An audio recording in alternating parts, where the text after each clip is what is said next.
Alright, ladies and gentlemen, Fab's in the house.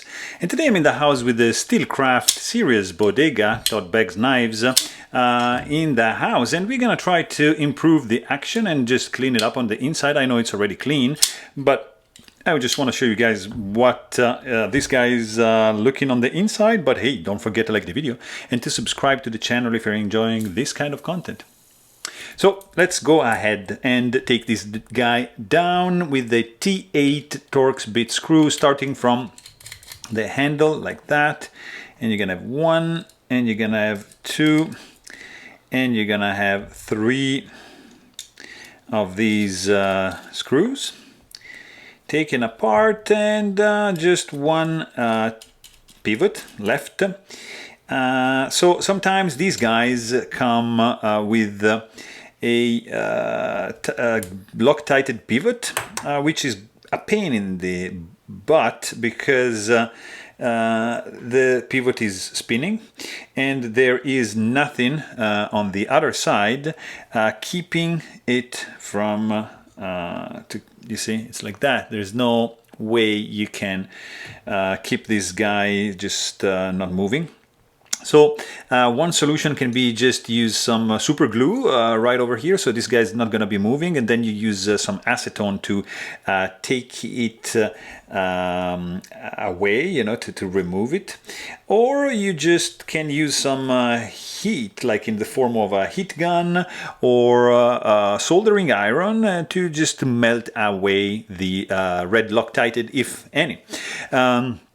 If you're lucky like me in this case and you have these pretty nice sets of IKBS just remaining in place, just take advantage of the situation. And I know that I just lubed these guys up, so I'm not gonna take them out, and I'm just gonna take advantage of this pretty cool situation, and I'm just gonna show you how this is done.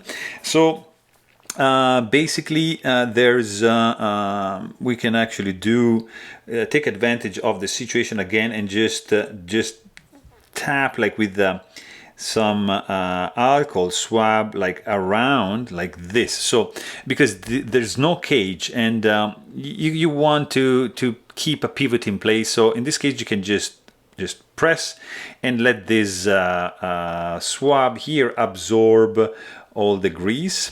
Make sure you're not losing any of these balls. Make sure you also have a set of tweezers handy, so you can just, for example, remove this pivot over here, use it on this side like so, and just have the balls just staying in place and just clean like that. And then you remove it and they're gonna pretty much stay in place. And just make sure this goes back, and that's done. And you can do the same thing on this side. Just have it like this and like that. So you're gonna be pretty much good to go, except for this guy that just wanted to leave his track. But anyways, 10-way nano oil, 1 and 2 drops, probably too many, 2 drops over here, just to help all these nice little bearings stay in place. And then just take your blade back like so. Make sure we clean the detent ball track. We can use some alcohol here to maybe just clean out a little bit more the grease from this side of the blade, and just dry it out. Very nice. And then we're gonna use the force to flip this guy over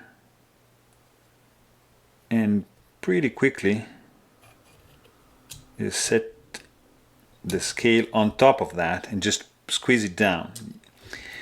So that was good. No ball bearings were harmed or lost during this video, and this is pretty much how you do it. So these 3 screws are gonna go back. Make sure you don't forget any of the pins from the backspacer. They have the tendency just to wander around, and you might be able to lose one of these guys. So make sure that these screws are tightened. Always starts from the back. And actually, let's check the tightness of the pivot. Let's see, blade centering, it's spot on. Action is nice.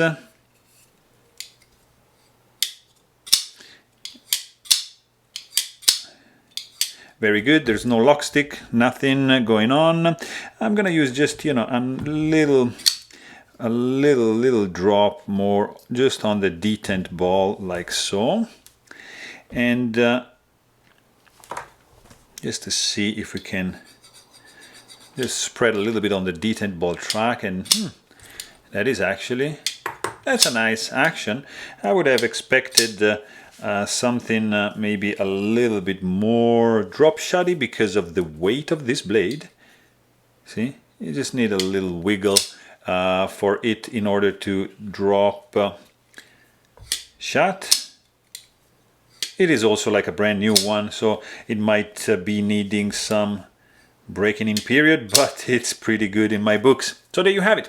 Hope you guys enjoyed this video. Please don't forget to subscribe, and thanks for watching. Stay tuned.